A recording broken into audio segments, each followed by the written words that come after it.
साथियों की मेहनत की वजह से ही आज घर घर तक बाबा साहब अम्बेडकर की बात, मान्यवर काशीराम साहब की बात, मान्यवर दीना भाना वाल्मीकि साहब की बात, फूले पेरियार साहू महाराज की बात, कोतवाल धन सिंह गुर्जर जी की बात पहुंचने का काम हो रहा है।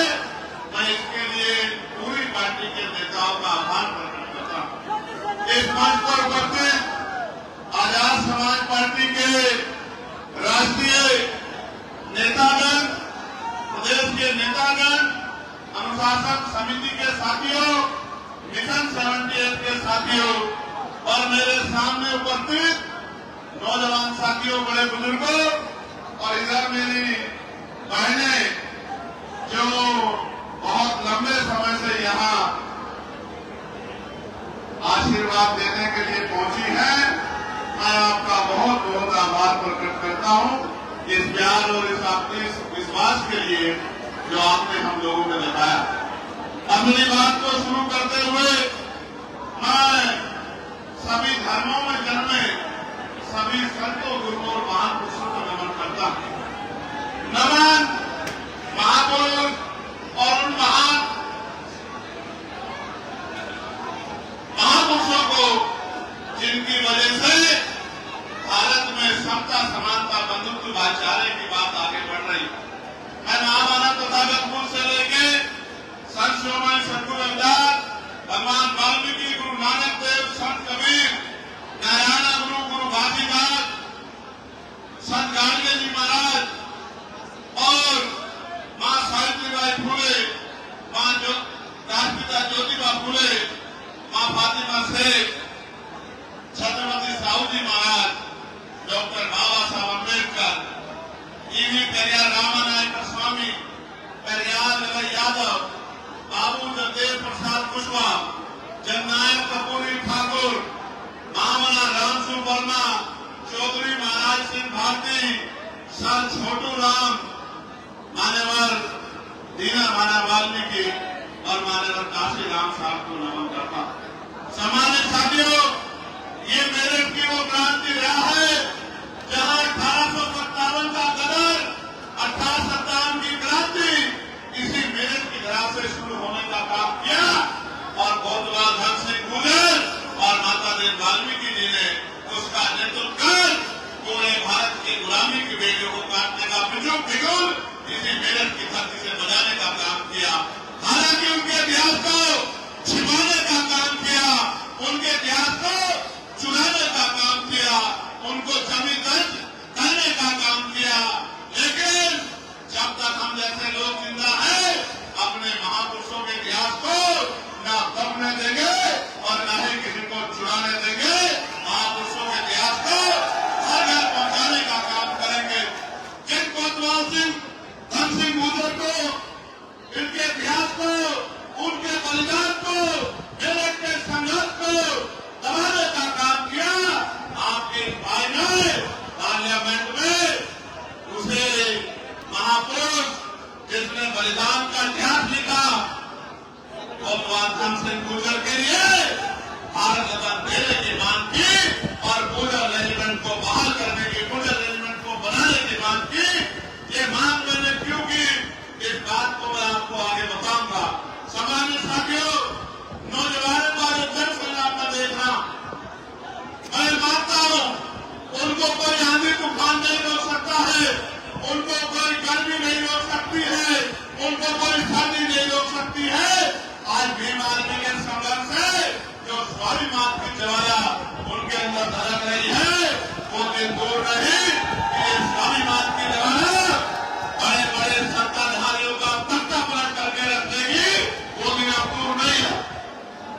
आज का दिन भी मेरे लिए बहुत गौरवान्वित दिन है।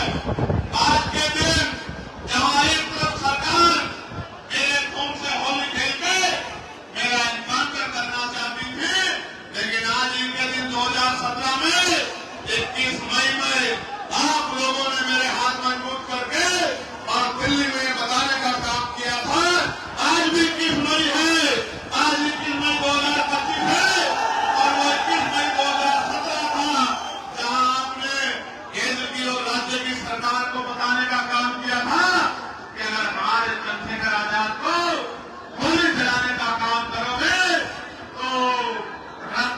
मीडिया बहा देने का काम हम सब लोग करेंगे और एक ऐतिहासिक जन सैलाब आपने जुटाने का काम किया था।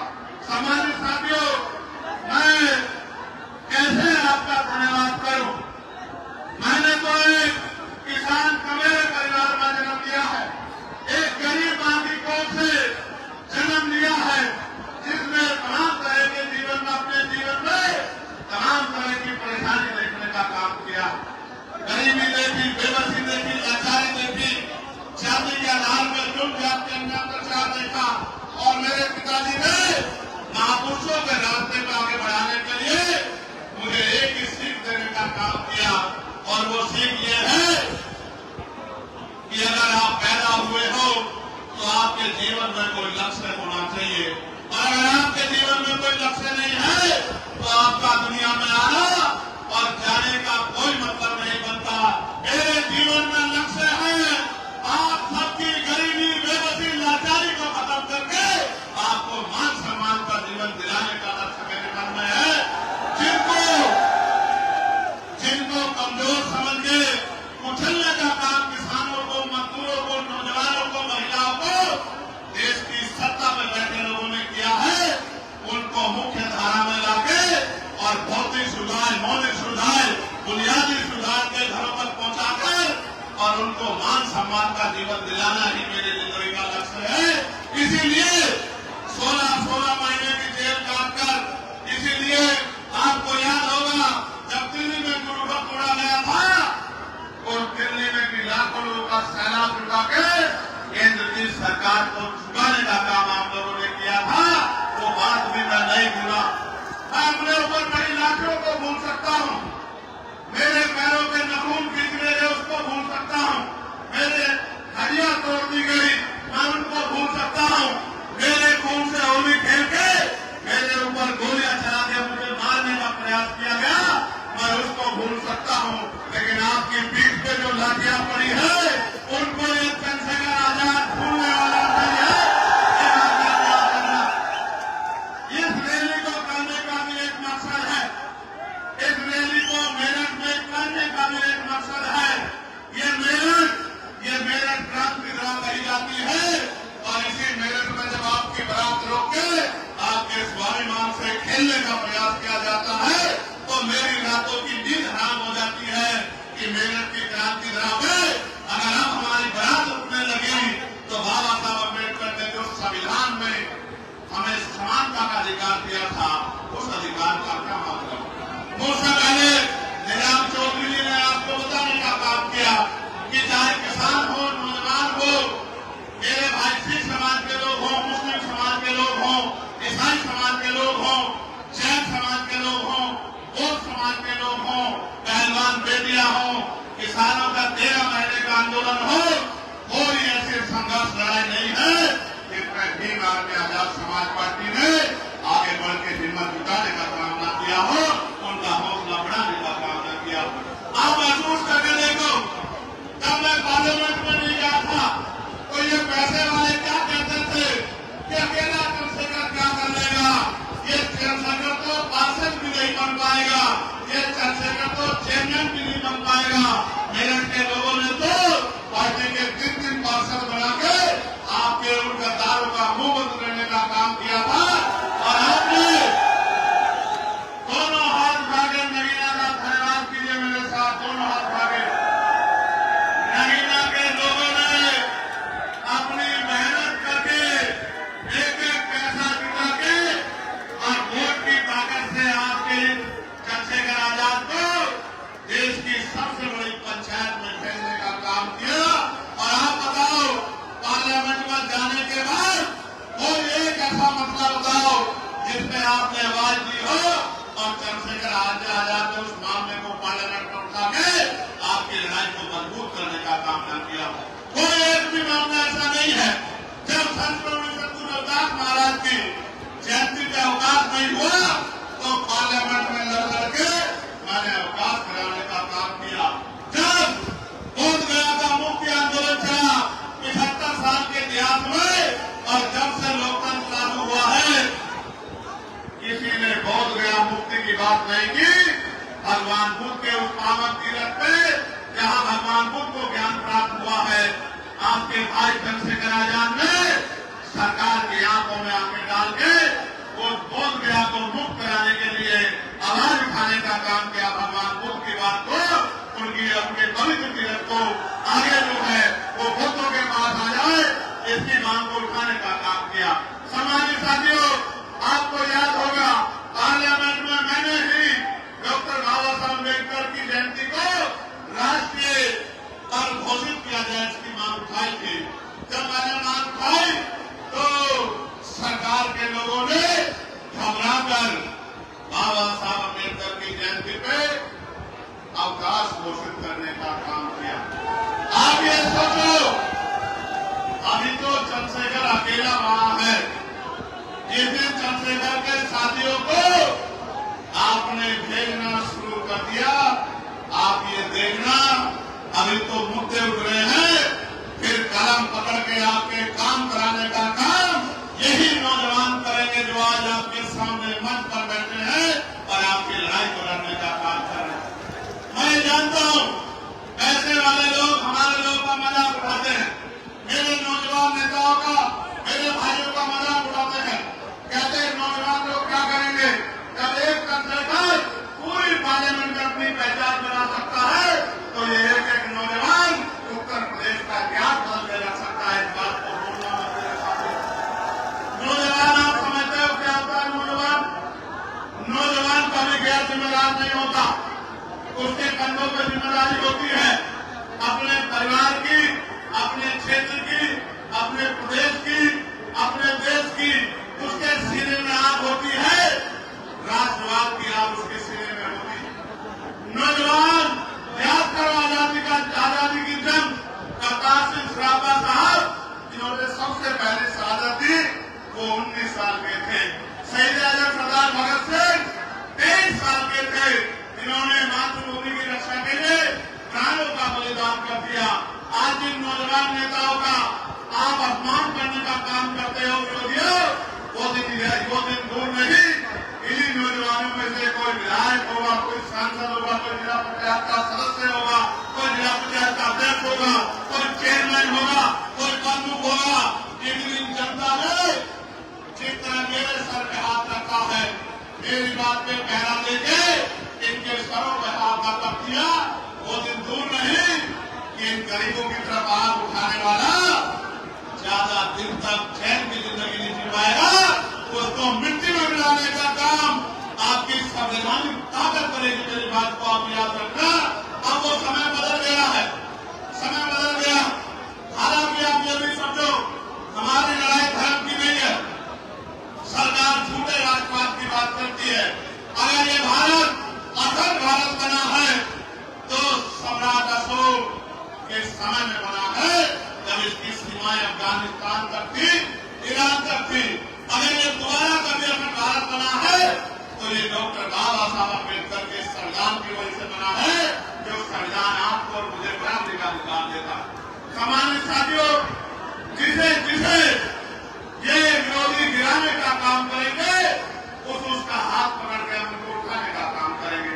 आगे देखो, लड़ाई धर्म की नहीं है, लड़ाई राष्ट्रवाद की नहीं है। लड़ाई अगर देश में है तो रोटी कपड़ा मकान की। क्या आज आप सब लोगों को खाने के लिए अच्छा भोजन, पीने के लिए साफ पानी, पहनने के लिए अच्छे कपड़े और रहने के लिए पक्की छत मिली है? आप सरकार किसको कहती है कि हम 80 करोड़ लोगों को सस्ता राशन देते हैं? ये 80 करोड़ लोग कौन है? मुझे बहुत जिम्मेदारी से कहना पड़ेगा, ये 80 करोड़ लोग इस भारत के मूल निवासी हैं, इस भारत के बहुजन समाज के लोग हैं, इस भारत के दलित, पिछड़े, मुसलमान, आदिवासी और अन्य धर्मांतरसंख्यक समाज के लोग हैं, जिनको आप अपनी व्यवस्था में आज भी गरीब बना के रखना चाहते हैं। मैं आ रहा था, जगह जगह पर स्वागत हुआ, धूप इतनी शानदार थी, फिर भी नौजवान बैठा हुआ था और लोग मुझसे पूछते हैं कि भाई चंद्रशेखर आजाद, इतनी हिम्मत आप में कहां से आती है? जिस समाज का नौजवान गुलामी की बेलियों को काटने के लिए खड़ा हो जाए, वो समाज ज्यादा दिन तक हाशिए पे नहीं रह सकता। इस बात को मैं समझता हूं और इस बात को आपको भी समझना पड़ेगा। ये भी मानता हूं, जिस समाज में सच सुनने की आदत नहीं होती, उनके सामने सच बोलने वाला मुजरिम होता है। आप ये बताओ, क्या मैंने कभी आपका हाथ छोड़ा है? दोनों हाथ उठा के बताओ, अगर मैंने आपका हाथ कभी छोड़ा हो तो अगर मैंने कभी आपका हाथ नहीं छोड़ा, तो क्या अब आपका हाथ मेरे सर में रहेगा नहीं रहेगा? बताओ। मेरी बात को गौर से सुनो। मुस्लिम समाज के भाइयों, जब मुस्लिम समाज में चाहे वक्त का मामला हो या अपनी मस्जिदों, मदरसों, दरगाहों को जमीन करके या बुलडोजर चला के जब मुस्लिम भाइयों को नुकसान पहुंचाने का काम किया हो, इंसानियत की सवाल को दीवार में आजाद समाज पार्टी ने मंजूर करने का काम किया और सरकार से लोहा लेने का काम किया। बहुत सारे लोगों को तो मुसलमान लब कहने में भी तकलीफ होती है, लेकिन दीवार में आजाद समाज पार्टी ने कभी इस तरह का व्यवहार आपके साथ नहीं किया। और आप जिनको वोट देते हो, वो वोट लेने के बाद 5 साल कभी दिखाई भी नहीं देते। जब आप काम कराने जाते हो तो वो कहते हैं हमारे पास ताकत नहीं है। अरे मैं समझता हूं आप में ताकत नहीं है, उससे भी बड़ी बात यह है कि आप इनको पैरों पर खड़ा ही नहीं करना चाहते। आज प्रदेश की स्थिति क्या है? बाल प्रजापति, कश्यप, सैनी, मौर्य, साके, पुष्पा, बिंद, राजभर, केवट, मेहता, दास, पूजन, यादव, तमाम पिछड़े वर्ग के लोग, जाटा समाज के लोग, भानु समाज के लोग, वाल्मीकि समाज के लोग, पासी समाज के लोग, तमाम उनके पढ़े लिखे बच्चे बेरोजगार घूम रहे हैं। कहीं कोई रोजगार नहीं है। कोई भर्ती आती है तो पेपर लीक हो जाता है, कोई भर्ती आगे बढ़ती है तो आरक्षण का घोटाला हो जाता है। 69,000 शिक्षक भर्ती में जो धर्म की बात करते हैं, दलित पिछड़े वर्ग के बच्चों के 20,000 पद लूटने का काम इसी उत्तर प्रदेश की सरकार ने किया और उन पर मुकदमा नामजद करा के उनको मिठाई खिलाने का काम इसी उत्तर प्रदेश की सरकार ने किया। सम्मानित साथियों, अगर सरकारी नौकरी नहीं होगी तो फिर आपके बच्चे कैसे आगे बढ़ेंगे? प्राइवेट सेक्टर में क्या है हमारे पास? इसलिए मैंने पार्लियामेंट में प्राइवेट मेंबर बिल में लेके आया कि भाई प्रतिनिधि क्षेत्रों में भी कमजोर वर्गों के लोगों को आरक्षण मिलना चाहिए। और आरक्षण की कीमत उनसे पूछो जिनका बच्चा इस आरक्षण की वजह से नौकरी पे गया है। नौकरी पे जाने के बाद उसने अपने गरीब परिवार के आंसू पूछने का काम किया। जिन्होंने आरक्षण की लड़ाई नहीं लड़ी, उनको आरक्षण की शक्ति का नहीं पता है। ये लोग आपकी वोट लेते हैं और आपकी शक्ति के रास्ते को भारतीय जनता पार्टी के लोग खत्म करने का काम करते हैं। इसलिए आज यहाँ इस मंच से मैं आपसे अपील करने के लिए आया हूँ, अगर स्वाभिमान सम्मान का जीवन चाहिए तो कीमत चुकाने के लिए तैयार हो जाओ, संघर्ष करने के लिए तैयार हो जाओ, मैदान में उतरने के लिए तैयार हो जाओ। क्योंकि मैं जानता हूं, जिस दिन आपने तय कर लिया, दुनिया की कोई ताकत आपके हौसले को कमजोर नहीं कर सकती है और कोई भी बड़ी से बड़ी ताकत आपके सामने नहीं दिख सकती है। ये बात मैं डॉक्टर बाबा साहब अम्बेडकर के मानने वालों की जानता। प्यारे साथियों, आज कोई जिला ऐसा नहीं है जहां दलितों की खाल न पीनी जा रही हो, पिछड़ों की खाल न पीनी जा रही हो। कोई ऐसा जिला नहीं है। कई मार के रखते हैं, कई बहन बेटियों का रेप करते हैं, कई घर जलाते हैं। जो जमीनें हमें मिली थी, सरकार उन जमीनों को छीनने का काम कर रही है और कोई आपका रखवाला दूर दूर तक नजर नहीं आता। जो आज आपके साथ नहीं खड़ा, वो कल आपकी क्या मदद करेगा? मैं आपको ऐलान करके कहता हूं, अगर आपकी तरफ कोई आंख उठाए तो भीम आर्मी आजाद समाज पार्टी को याद करना। ये सब लोग आपके सम्मान में और आपकी ताकत को बढ़ाने के लिए क्योंकि मैं भी जानता हूं, मैंने ये सुना है कि मेरा जिसके साथ होता है उत्तर प्रदेश और केंद्र में उसी की बात गलती है। इसलिए मैंने मेरठ को चुना है सबसे पहले कि मेरठ के लोगों का आशीर्वाद मुझे मिलना चाहिए। बताओ मेरठ का आशीर्वाद मिलेगा नहीं मिलेगा? अब एक बात को गौर से सुनना, नौजवानों आपसे भी कह रहा हूं, बहुत तमन्नाएं लेके हम लोग संघर्ष में कि बुनियादी सुविधा मिले, रोटी कपड़ा मकान मिले, नौजवानों को रोजगार मिले, महंगाई और तमाम तरह की परेशानियां खत्म हो। आप महसूस करके देखो, बिजली के दाम से लेके पानी के दाम, सड़क कहाँ बनेगी, स्कूल कहाँ बनेगा, यूनिवर्सिटी कहाँ बनेगी, मेडिकल कॉलेज कहाँ बनेगा, नौकरी किसे मिलेगी, रोजगार किसे मिलेगा, इंडस्ट्रियल एरिया किसे कहाँ लगेगा, ये सब सरकार तय करती है। और 2027 में 15 साल का सूखा हो जाएगा। 15 साल का, 15 साल में क्या देखा हमने? थाने में जाते हो सुनवाई नहीं होती, सरकारी दफ्तरों में जाते हो सुनवाई नहीं होती, जुर्म जाती होती है, न्याय नहीं मिलता। इस 15 साल के सूखे में खत्म करने के लिए दिन रात हम लोग जुटे हैं। इस सूखे को खत्म करने में मदद कराओगे नहीं कराओगे बताओ? जब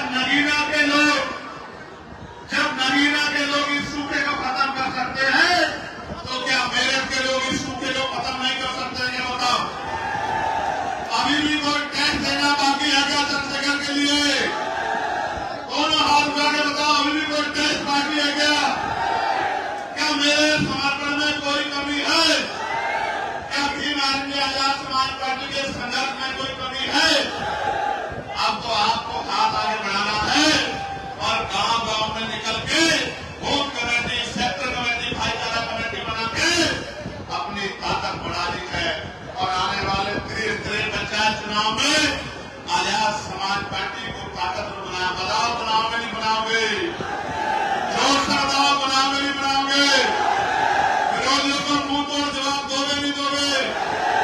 देखो, मानव काशीराम साहब ये कहते थे कि तमन्ना अगर सच्ची हो तो रास्ते हजार होते हैं, तमन्ना अगर झूठी हो तो बहाने हजार होते हैं।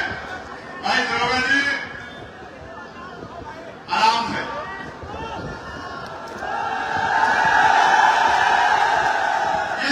ये गरीब लोग, इनका नेता गरीबों का मैं, अमीरों के नेताओं को फर्क नहीं पड़ता, लेकिन मुझे इनकी आंसुओं से फर्क पड़ता।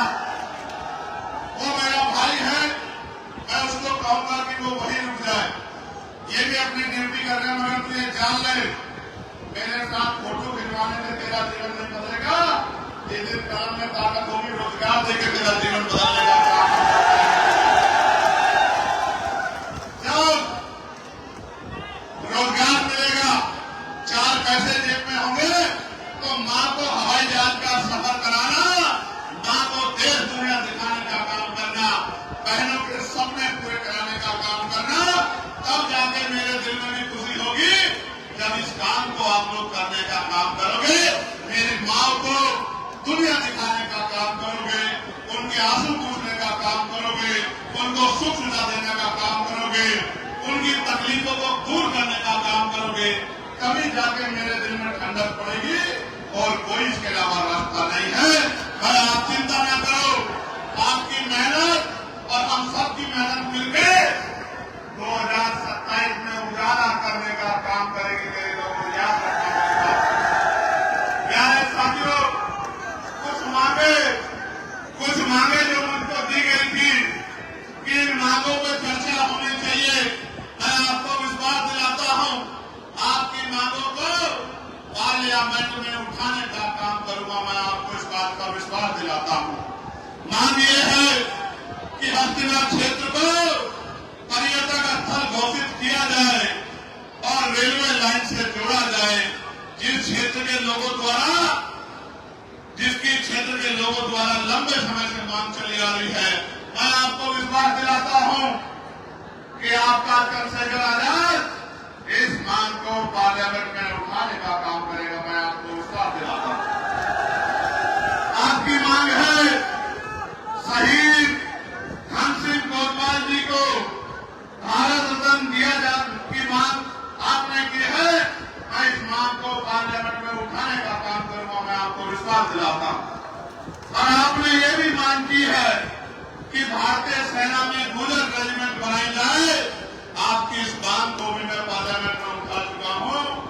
अभी राजकाज हम पे नहीं है, वरना हम इसको पूरी भी कर देते। मेरी बात को याद रखें। आपकी ये भी मांग है कि मान्यवर साहब काशीराम जी को भारत रत्न से सम्मानित किया जाए। मैं इस बात को भी जोर शोर से पार्लियामेंट में उठाने का काम करूंगा। और एक चीज देखिए आपने भाटी जी, जब मैं गुजर रेजिमेंट बनाने की मांग कर रहा हूं तो ये तमाम लोग ताली बजा के उसका स्वागत कर रहे हैं। इस बात को तोड़ने के लिए मेरे जाने के बाद ये चोटी का जोड़ लगाया जाएगा कि ये गुजर, पिछड़े, दलित समाज में, मुस्लिम समाज में एक तरह बन जाए। आप देखो इनका दिल कितना बड़ा है। बताओ गुजर रेजिमेंट बननी चाहिए नहीं बननी चाहिए? मैं सम्मानित साथियों, एक रेजिमेंट की मांग, जो जमात रेजिमेंट की मांग, वो बहुत पुरानी रेजिमेंट की जानकारी लेते हो। मैं उसका इतिहास भी बता देता हूं। ऐसा नहीं कि मैं हवाई बात करता हूं वकील। ये एक ऐसी रेजिमेंट थी जिसने सेकेंड वर्ल्ड वॉर में बर्मा में जाके अपना लोहा मनवाने का काम किया था और बैटल ऑफ ऑनर लेने का काम किया था। अंग्रेजों ने रेजिमेंट को खत्म करने का काम किया, क्योंकि रेजिमेंट ने आजाद हिंद फौज जो देश के लिए लड़ रही थी उनके खिलाफ लड़ने से मना कर दिया था। ये वफादार, राष्ट्रवादी और देश के प्यार करने वाली रेजिमेंट थी। मैं इस रेजिमेंट को बहाल करने की मांग भी पार्लियामेंट में उठा चुका हूं, क्योंकि मैं मानता हूं कि आज हमारा एक नौजवान देश की सेवा में योगदान देना चाहता है, बॉर्डर पे जाके दुश्मन को खून मिट्टी लगाना चाहता है। मैं इस बात को मानता हूं। मैं तो चाहता हूं हर किसान को मेरे की भारतीय सेना में पर्याप्त हिस्सेदारी होनी चाहिए। देश की शिक्षा और चिकित्सा एक समान की जानी चाहिए। इन दोनों मांगों को मैं पार्लियामेंट में उठा चुका हूं कि राष्ट्रपति हो या किसान मजदूर की संतान, सबको शिक्षा एक समान, सरकारी स्कूल में सबको पढ़ाओ और बेहतर से बेहतर शिक्षा दिलाओ, तो गरीब का बेटा भी पढ़ लिख के आगे बढ़ सके और शिक्षा रूपी हथियार का फायदा ले सके। और सरकारी हॉस्पिटल में भी सबको पर्याप्त इलाज मिले, प्राइवेट में जेब ना करे, टैक्स के नाम पे लूट ना हो, इसकी मांग भी मैं कर चुका हूं। देश में कर्मचारियों की ये मांग है कि पुरानी पेंशन बहाल की जाए। इसके लिए भी मैं कई बार पार्लियामेंट में बात उठा चुका हूं, लेकिन निगम में सरकार कर्मचारियों के दुख को नहीं समझती। नगर निगम में संविदा कर्मियों को नियमित किया जाए एवं देश में संविदा समाप्त की जाए। मैं आपको विश्वास दिला कहता हूं, जितने संविदा कर्मचारी अभी जिस डिपार्टमेंट में लगे हैं, आजाद समाज पार्टी ताकत में आने के बाद सबको पक्की नौकरी हम लोग दिलाने का काम करेंगे। ये बात मैं आपको विश्वास दिलाता हूं। नगर निगम में नहीं, 2 अप्रैल 2018 में जो SC/ST के लोगों पर झूठे मुकदमे लगा के यहां भी शहादत हुई थी, मुजफ्फरनगर में भी शहादत हुई थी। आपको अंकुर याद है नहीं याद है? शहीद हमारा भाई अंकुर। उन झूठे मुकदमों को वापस लिया जाए, इसकी मांग भी मैं पार्लियामेंट में उठा चुका हूं। वक्फ बिल जो देश के मुसलमानों के खिलाफ है, इसको वापस लिया जाए, इस कानून को वापस लिया जाए, इसकी मांग भी हमारी पार्टी जोर शोर से उठा रही है। और तहसील मैदान नवादा में जो 40 वर्षों से रविवार को 1000 लोगों द्वारा अपने ठिये लगा के अपने परिवार में बच्चों का पालन पोषण करते थे, वर्तमान सरकार उत्तर प्रदेश के मंत्री के इशारे पर पुलिस द्वारा पैड लगाकर सामान बेचने वालों पर लोगों पर लाठीचार्ज किया गया, और जिसके कारण में रोष व्याप्त है और रविवार को पैड पुनः लागू किया जाए। भाई मेरी बात पे गौर करना आप सब लोग। सरकार रोजगार तो नहीं दे पा रही है, नौकरी तो नहीं दे पा रही है, इंडस्ट्रियल एरिया तो नहीं लगा पा रही है, लेकिन अगर छोटा मोटा ठेली वाला, सड़क वाला, पटरी वाला, फेरी वाला, ठिये वाला अपना काम करता था, तो इनको भी उजाड़ने का काम कर रही है। जो सरकार गरीबों को उजाड़ने का काम करेगी, उस सरकार को सत्ता से निकाल के फेंकने का काम करोगे नहीं करोगे बताओ?